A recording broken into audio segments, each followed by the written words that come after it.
안녕하세요, 원쌤입니다. 오늘은 두 번째 시간입니다. 교시 스포츠 교육학 들어가 보실 거고요. 바로 시작하도록 할게요.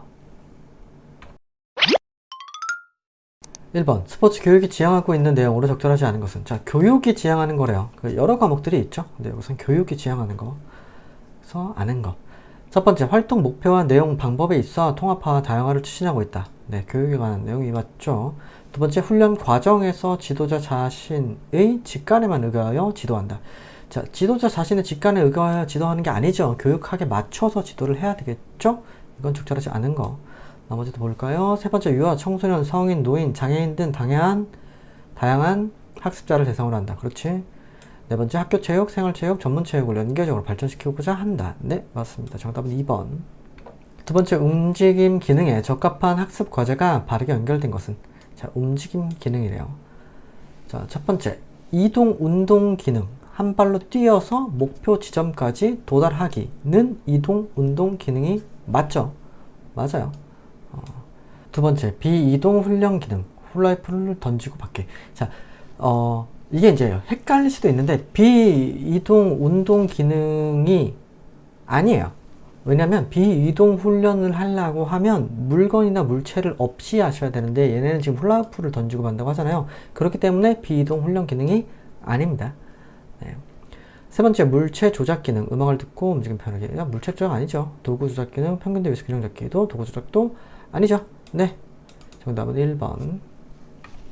3번, 보기에서 국민체육진흥법에 명시된 내용에 해당하는 것으로 묶인 것은? 기억, 국가와 지방자치단체는 스포츠 강사와 체육 지도자를 배치해야 한다는 국민체육진흥법이 아니고요. 이제 학교체육진흥법에 있는 내용입니다. 그래서 배치해야 된다라고 써 있는데 여기에 있는 건 아니고, 니은, 지방자치단체는 직장인 체육대회를 연일회 이상 개최해야 한다. 네, 써 있는 내용이 있죠. 디귿, 국가와 지방자치단체는 우수선수와 체육 지도자를 육성하기 위해 표창 제도를 마련해야 한다. 맞고요. 리얼, 체육 동호인 조직에 일한 같은 생활체육 활동에 지속적으로 참가한 자의 모임을 말한다. 네, 맞습니다. 정답 4번이네요. 4번, 교수 학습 지도안을 작성할 때 고려해야 할 사항으로 가장 거리가 먼 것은? 먼 거. 자, 1번, 진행할 학습 과제, 각 과제에 배정한 시간 등을 포함한다. 맞고요. 니은, 과제의 전달 방법 및 과제 수행 조건, 교수 단서 등을 포함한다. 맞고요. 세 번째, 학습 목표는 학습자 특성보다 지도자 중심으로 작성한다. 자, 학습 목표는 누구 중심으로 작성을 해야 하죠? 지도자 중심이 아니죠. 학습자, 배우는 사람이 우선적으로 어떻게 나가야 되는지를 이제 특성을 고려해서 작성을 해야 됩니다. 정답 3번이에요. 네 번째, 예상치 못한 상황이 발생했을 때를 대비하여 대안적 계획을 수립한다. 네, 정답 3번. 5번, 보기의 대화에서 평가의 개념과 목적을 잘못 이해하고 있는 지도자는? 자, 바꿔치. 평가의 유사 개념에는 측정, 사정, 검사 등이 있는 것으로 알고 있습니다. 측정, 사정, 검사 등이 있죠. 네, 있습니다. 전코치. 네, 측정이나 검사는 가치지향적이고, 네, 측정이나 검사는 가치지향적이지 않습니다. 안 봐요. 안 봐요. 근데 평가는 가치지향적이에요. 평가는 가치지향적입니다. 김코치, 평가는 학습자의 학습 상태와 지도에 관한 정보를 제공할 수 있습니다. 네, 평가를 했기 때문에 제도할 수 있겠죠. 유코치, 그래서 평가는 지도 활동에 대한 피드백이 될 수 있습니다. 네, 여기서 지금 잘못 얘기하신 분이 전코치님이네요. 전코치님이 지금 잘못 얘기를 하셨습니다. 측정하고 검사하는 건 있는 그대로를 우리가 습득해서 하는 거잖아요. 있는 정보 그대로 습득하는 거잖아요. 그렇기 때문에 가치보다는 없다라고 보시면 되고요. 평가 같은 경우에는 이제 가치지향적 활동이죠.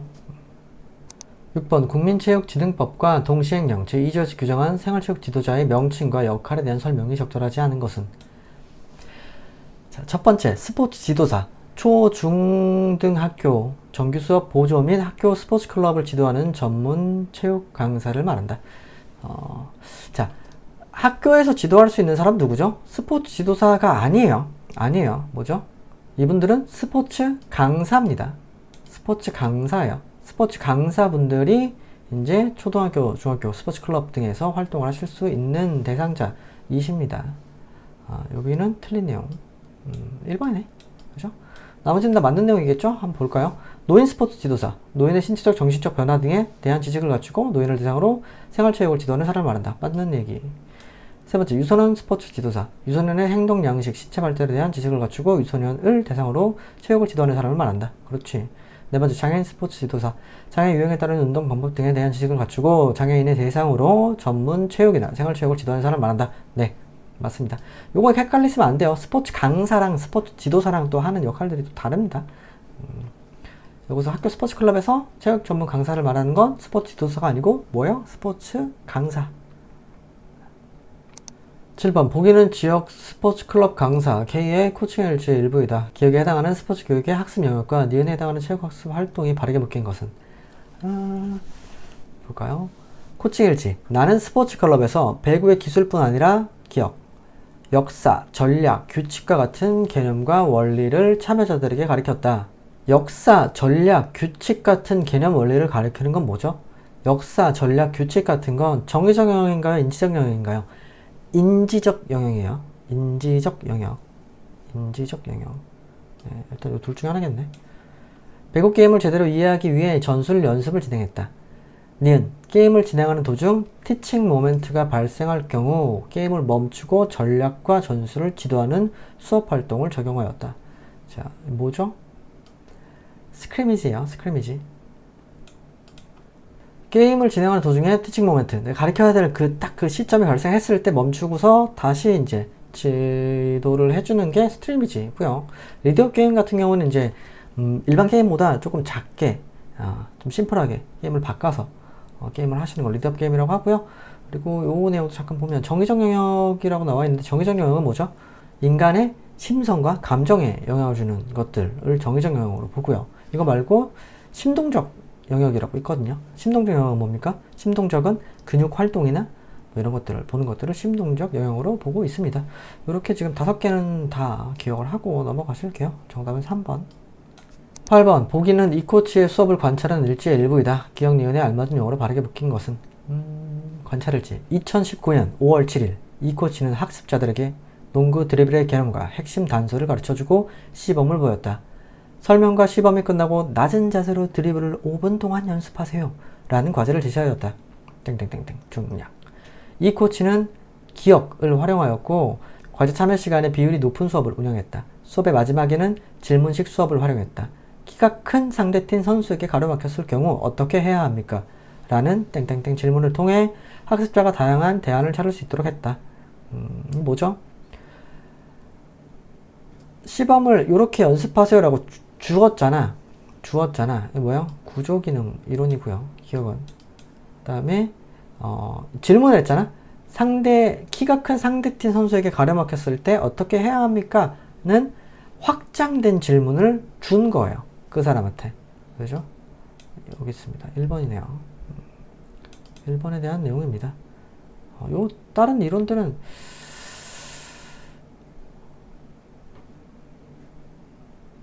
이거 저번 시간에 아마 한 것 같긴 한데 1교시 때 한번 나왔죠. 구조개능 이론이나 갈등 이론, 차별교제 이론, 낙인 이론 한번 나오긴 한데요. 갈등 이론 뭐죠? 갈등 있었다는 거. 갈등 이론 아니고요. 나왔었긴 한데 저번 문제에서 한번 설명했으니까 그냥 넘어가도록 할게요. 9번, 보기는 전 코치의 반성일지이다. 기억 니은 디귿에 해당하는 피드백이 바르게 나열된 것은? 반성일지. 2019년 5월 7일 오늘은 초등학교 방과 후 테니스 수업에 지난 시간에 이어서 모둠별로 포핸드 드라이브 연습을 수행했다. 테니스의 왕자라고 자부하는 시안이는 포핸드를 정확하게 수행한 후 자랑스러운 듯 나를 보았다. 기억.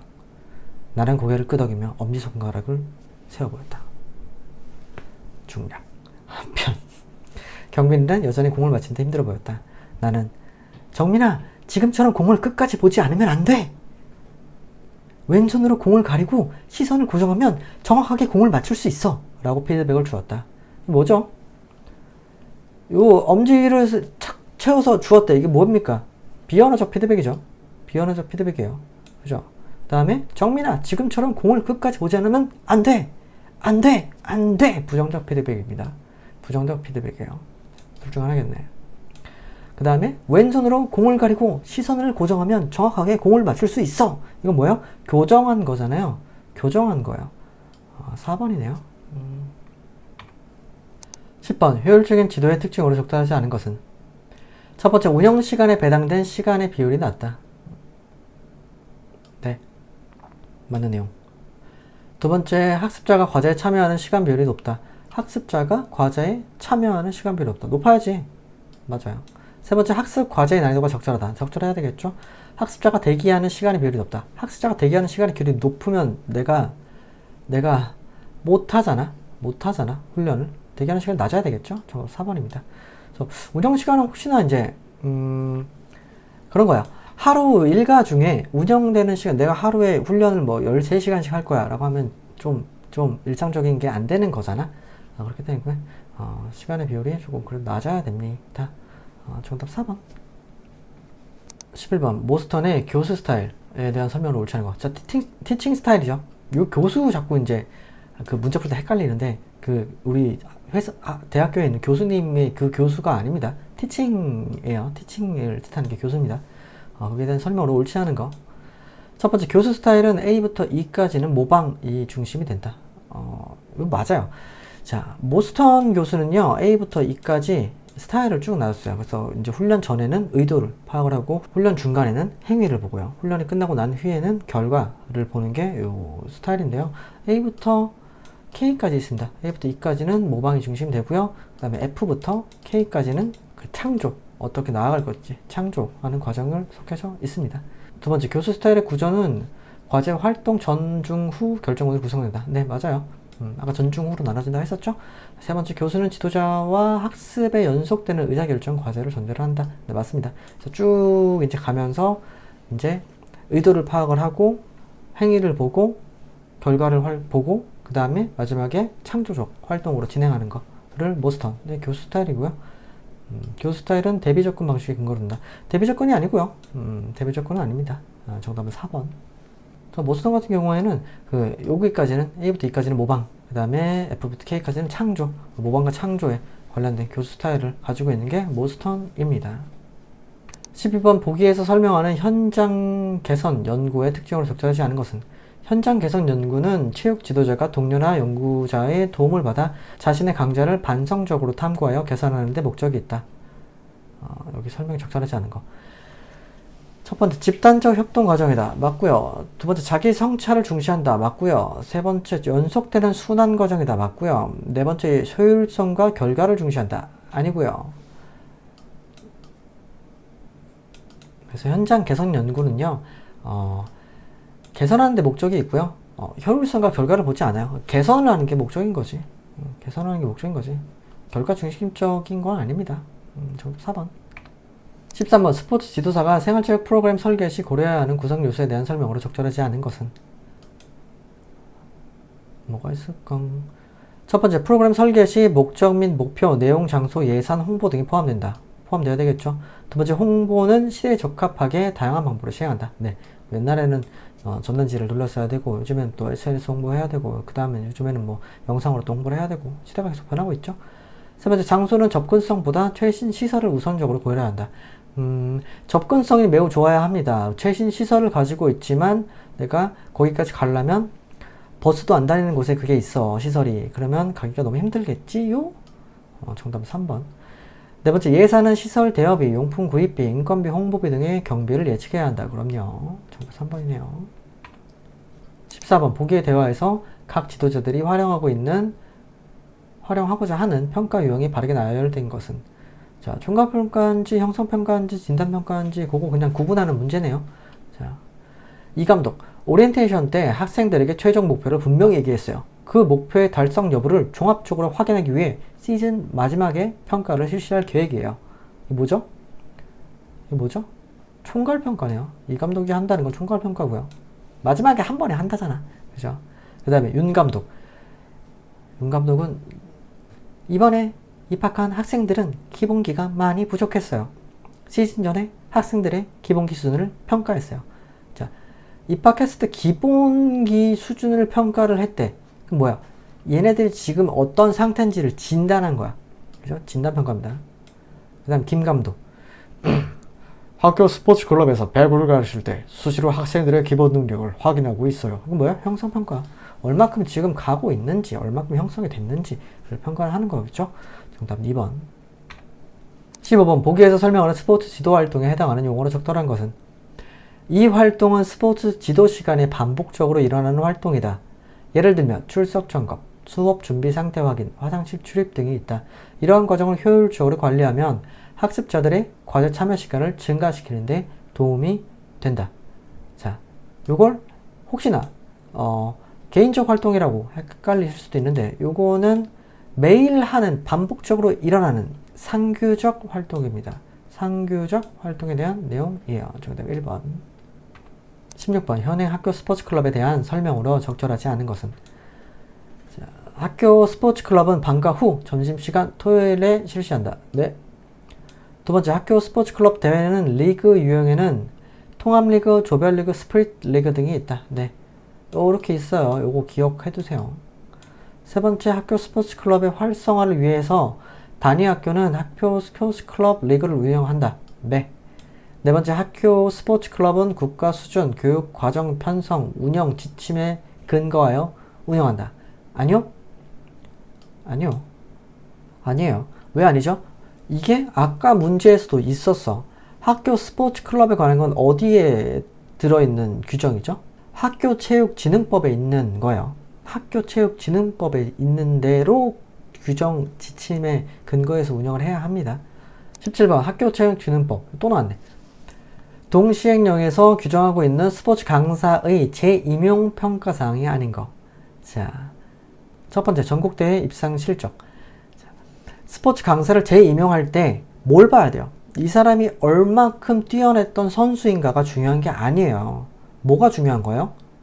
이 사람들이 이제 학습자들한테 얼마큼 잘 가르쳐주고 만족도가 얼마나 높고 강사로서 자질이 얼마나 되는지를 확인해서 그 사람이 강사가 되는 거지. 대회 실적이 얼마큼 좋냐로 따라서 이걸 보진 않는다는 얘기예요. 스포츠 강사는요. 정답 1번입니다. 뛰어난 선수가 뛰어난 강사가 될 수 있다는 이게 맞진 않는 내용이에요. 뛰어난 선수가 아니지만 좋은 강사가 될 수도 있고요. 뛰어난 선수가 좋은 강사가 될 수도 있어요. 하지만 뛰어난 선수가 좋은 강사가 안 될 수도 있다는 겁니다. 정답 1번입니다. 18번 보기의 기억, 니은에 해당하는 평가 기법으로 적절한 것은 배드민턴 평가 계획, 기억, 하이클레어 기능 평가 도구. 이게 뭐예요? 차트네. 이게 뭐예요? 체크리스트. 딱 보니 체크리스트죠. 딱 보니 체크리스트예요. 요거겠네. 그죠? 니은 배드민턴에 대한 태도 평가. 수강생의 배드민턴에 대한 열정과 의지를 물어보고 반구조화된 행동으로 질의응답을 했대요. 뭡니까? 응답하고 내가 그 사람과 이 관찰한 거야, 면접한 거야? 물어봤대. 물어봤대. 관찰 아니죠. 면접이죠. 정답 3번. 19번 링크의 내용 발달에 대한 설명으로 적절하지 않은 것은 이름이 너무 많아. 그죠? 이름이 너무 많아. 아는 거 찾으래요. 첫 번째, 응용과제는 실제 게임에 적용할 수 있는 기회를 제공한다. 맞습니다. 링크는요, 응용, 확대, 세련, 시작 이렇게 과제를 주고서 평가를 했었는데요. 일단 첫 번째 응용과제는 실제 게임에 적용할 수 있는 기회를 제공하는 게 맞습니다. 두 번째, 확대 과제는 쉬운 과제에서 어렵고 복잡한 과제로 발전시키는 거. 그렇죠. 확대 과제 맞고요. 세 번째, 세련 과제는 학습자에게 가능한 많은 동작을 알려주는 형태로 개발한다. 이거는요, 세련 과제가 아니에요. 똑같은 거예요. 확대 과제입니다. 요거 확대 과제에 대한 내용이에요. 근데 세련 과제는 뭐예요? 질적 동작에 대한 과제를 부과하는 거예요. 그러니까 많은 동작을 주는 게 아니에요. 거기에 대한 좀 효율적인 동작들을 다시 부과를 하는 거를 세련 과제라고 하고요. 네 번째, 시작 과제는 기초 수준에서 학습하도록 소개하고 안내한다. 네, 맞습니다. 정답 3번이네요. 이거는 확대 과제에 대한 내용입니다. 20번 보기에 효과적인 과제 제시 방법에 대한 설명이 적절한 것으로 묶인 것은 기억, 시각 정보보다는 언어 정보에 중점을 둔다. 어디에 중점을 두면 안 됩니다. 시각 정보도 있어야 되고요. 언어 정보도 있어야 됩니다. 중점을 두는 게 아니고 둘 다 중심이 있어야 합니다. 그거 아닌 거. 니은 모든 학습자가 쉽게 보고 들을 수 있는 대응을 갖춘다. 그래요, 학습자가 이해할 수 있는 어휘를 사용해야 한다. 그렇죠. 이게 진짜 제일 중요한 건데, 나는 일상적인 용어지만 어차피 학습자들은 내가 쓰는 용어를 못 알아들을 수 있어요. 그렇기 때문에 그 사람 수준에 맞춰서 내 단어 수준도 낮춰야 돼요. 그래야 이해하기가 쉽거든요. 그러니까 그걸 내가 많이 한다 그래서 막 어려운 용어로 쓰면 이해하기가 힘들어. 그러니까 언어 수준을 낮춰서 해야 합니다. 리얼 학습자에게 한 번에 최대한 많은 양의 정보를 제공한다. 아니겠지. 아니겠죠. 정답 뭐죠? 니은디가 어딨어? 2번이네요. 네. 여기까지. 자, 좋습니다. 생각보다 할만하죠? 네. 바로 다음 수업도 들어가도록 할게요.